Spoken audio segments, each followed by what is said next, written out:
Yang mulia dan seluruh pendukung di Mahkamah Konstitusi siang ini, izinkan saya memulai paparan saya dengan mengutip putusan Mahkamah nomor 98 PUU 16 2018. Hanya di bagian ujung, hanya satu kalimat. Dalam hal suatu lembaga atau masyarakat tidak menjalankan putusan Mahkamah Konstitusi, hal demikian merupakan bentuk nyata dari pembangkangan terhadap konstitusi. Putusan Mahkamah Konstitusi bukan bahasa media, bukan bahasa press release. Pembangkangan terhadap konstitusi sudah diteropong oleh Mahkamah Konstitusi sejak lama. Kami juga sudah membaca beberapa riset yang dilakukan oleh MK bersama dengan beberapa kampus.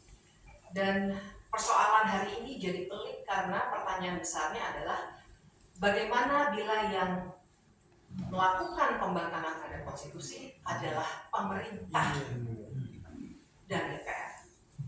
Apakah kita hanya bisa bergantung pada etik dan negara hukum? Saya kira kita semua paham jawabannya adalah tidak. Tapi karena itu saya ingin mengangkat isu soal itu dalam paparan yang sudah saya sampaikan secara tertulis juga kepada Mahkamah Konstitusi sesuai dengan syarat untuk hadir sebagai ahli. Jadi isu, kalau kita bicara IREC, isu yang saya bawa adalah apakah pemerintah dan DPR telah melakukan pembangkangan konstitusi terhadap putusan MK 91 2021.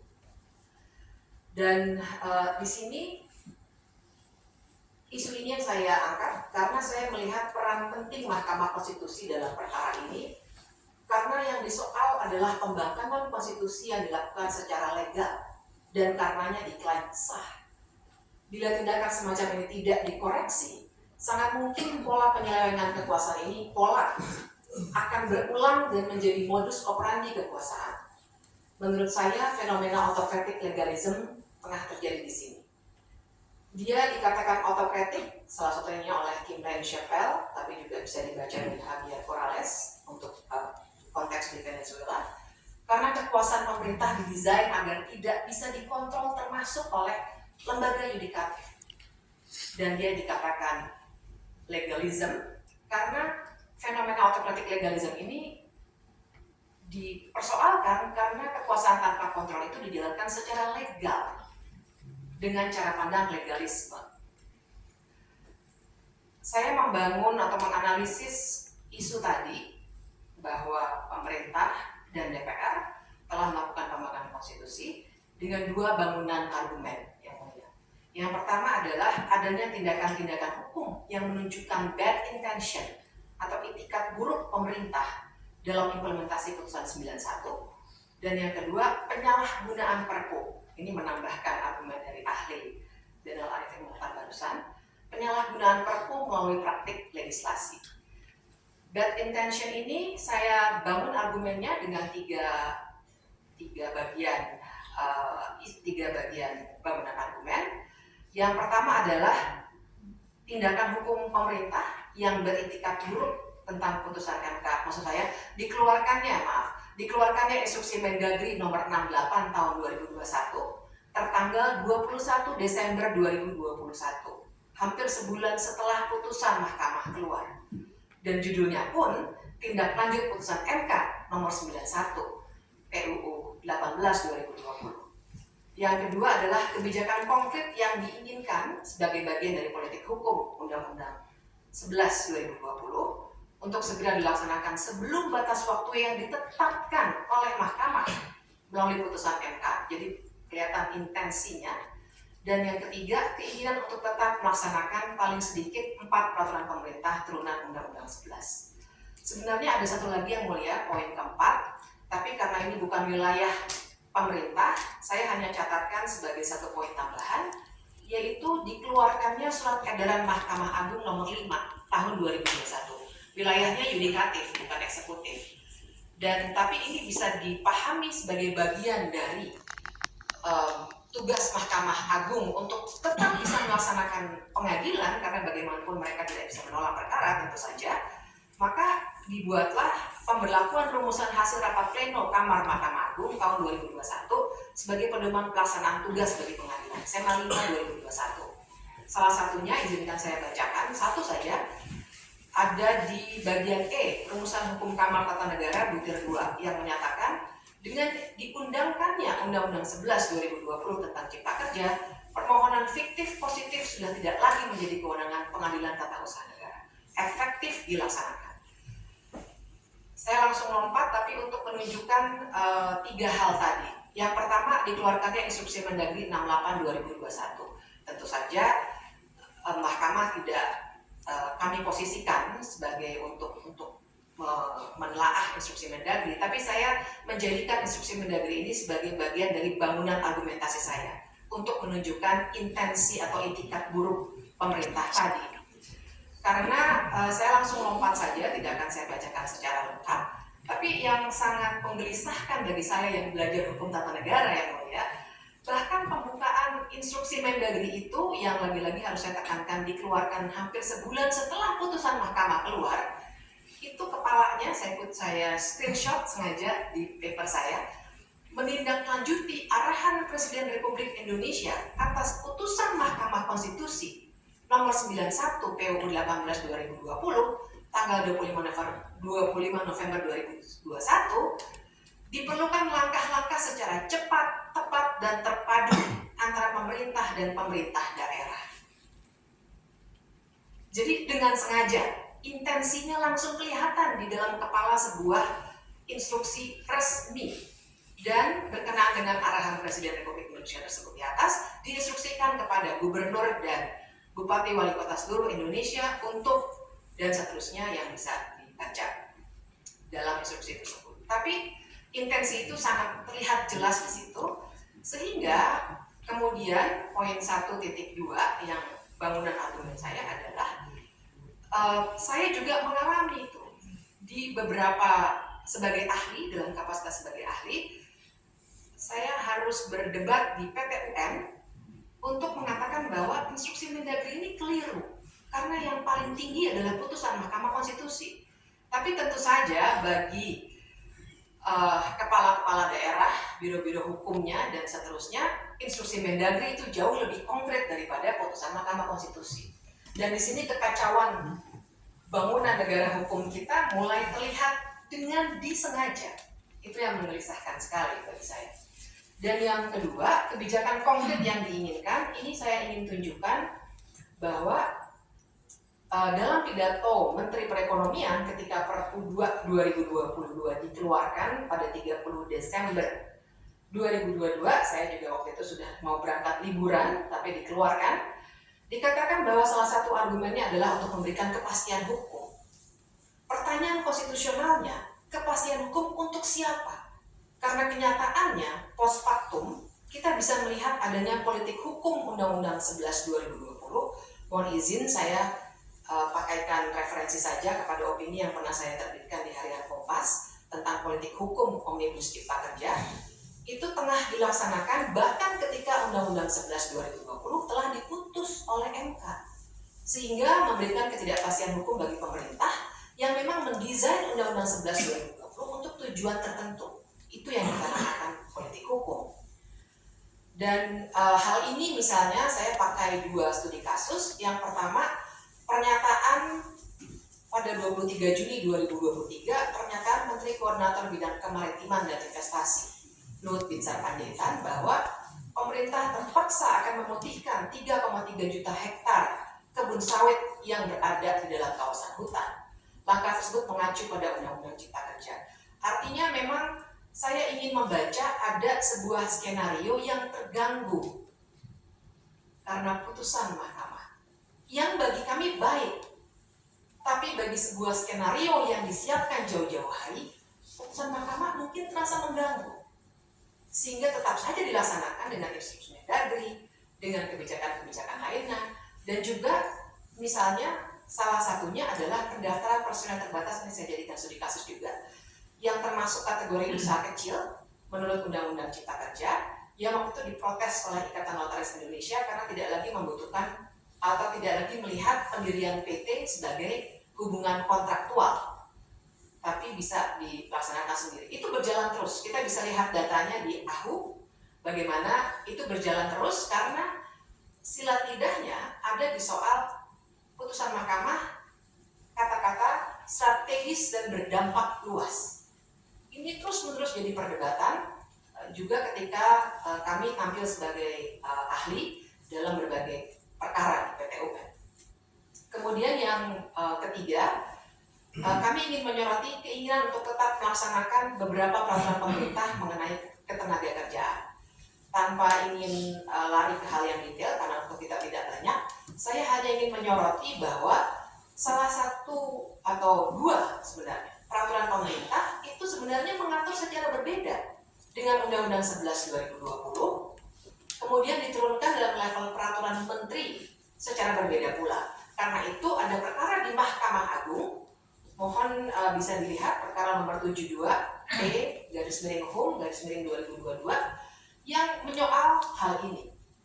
Sehingga kita bisa melihat di media massa bagaimana sebagian dari pengusaha juga mengkritik keluarnya Perpu yang kemudian menjadi Undang-Undang Aku. Tentu saja sekali lagi Mahkamah Konstitusi tidak menilai peraturan pemerintah dan peraturan menteri. Namun fakta ini saya paparkan sebagai bagian dari bangunan argumen saya bahwa ada etikat buruk untuk secara sengaja tetap melaksanakan apa yang diinginkan dalam kurung politik hukum oleh pemerintah. Meskipun putusan MK 91 dalam tanda kutip merusak skenario tersebut. Dalam upaya mengembalikan jalannya skenario itu, dikeluarkanlah Perpu 2 2022 alias Undang-Undang Aku. Saya skip beberapa bagian, saya langsung ke argumen saya yang kedua soal penyalahgunaan Perpu melalui praktik legislasi. Ini sifatnya komplementari dengan apa yang sudah disampaikan oleh ahli Zainal Arifin Mokhtar barusan. Sehingga saya tidak akan mengulang lagi mengenai hal ihwal kepentingan memaksa, tapi saya akan berfokus pada argumen bahwa telah terjadi kesengajaan menggunakan Perpu. Argumen saya tentu saja Perpu itu kita juga bisa lihat antara lain dari disertasi Yang Mulia Daniel Yusmik. Sebenarnya kalau dalam bahasa saya sendiri, tidak dalam disertasi itu, tapi dalam bahasa saya sendiri, sebenarnya kan Perpu adalah fasilitas yang tidak demokratis dalam sebuah konstitusi yang demokratis. Kenapa dia tidak demokratis? Karena lazimnya tentu saja kita semua paham, legislasi harus dibuat oleh lembaga legislatif. Tapi ini dibiarkan terlebih dahulu untuk dibuat oleh pemerintah saja. Memang selama ini Yang Mulia sudah terbangun kesalahpahaman mengenai Perpu. Makanya sebenarnya putusan Mahkamah nomor 138 2009 itu sangat diperlukan. Karena Perpu sudah kadung dianggap sama dan sebangun dengan undang-undang, hanya prosesnya lebih cepat karena pemerintah akan memveta komplit DPR yang tinggal menyatakan setuju atau tidak setuju. Dengan DPR yang dominan dikuasai oleh pemerintah, kecenderungannya DPR akan selalu menyetujui Perpu yang dibuat oleh pemerintah.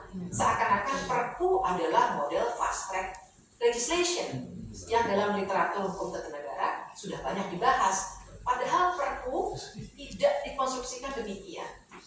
Perpu sekali lagi adalah fasilitas darurat yang tidak demokratis dalam sebuah negara demokratis. Perpu secara historis didesain untuk membuat pemerintahan tetap bisa berjalan dengan baik dan sesuai konstitusi meskipun dalam keadaan darurat. Ini saya lewatkan beberapa 2 halaman, tapi saya ingin menekankan dengan ini bahwa fenomena disamakannya Perpu ini berbahaya bagi negara hukum Indonesia. Karena proses Perpu yang menyerupai simplifikasi proses legislasi. Padahal proses legislasi justru elemen penting dari demokrasi dan negara hukum. Simplifikasi ini yang saya sebut dengan tidak demokratis. Meskipun secara historis UUD 45 memberikan fasilitas ini dalam keinginan untuk tetap menjalankan pemerintahan secara demokratis. Nah, mengapa Undang-Undang Aku saya katakan sebagai penyalahgunaan Perpu? Karena sesungguhnya Perpu Cipta Kerja yang menjadi Undang-Undang Aku tidak menjawab putusan MK 91 2020. Dalam pemahaman saya, tentu saja mohon dikoreksi apabila saya salah. Putusan MK pada pokoknya meminta 3 hal sebagai judicial order dalam rasio desidendi-nya.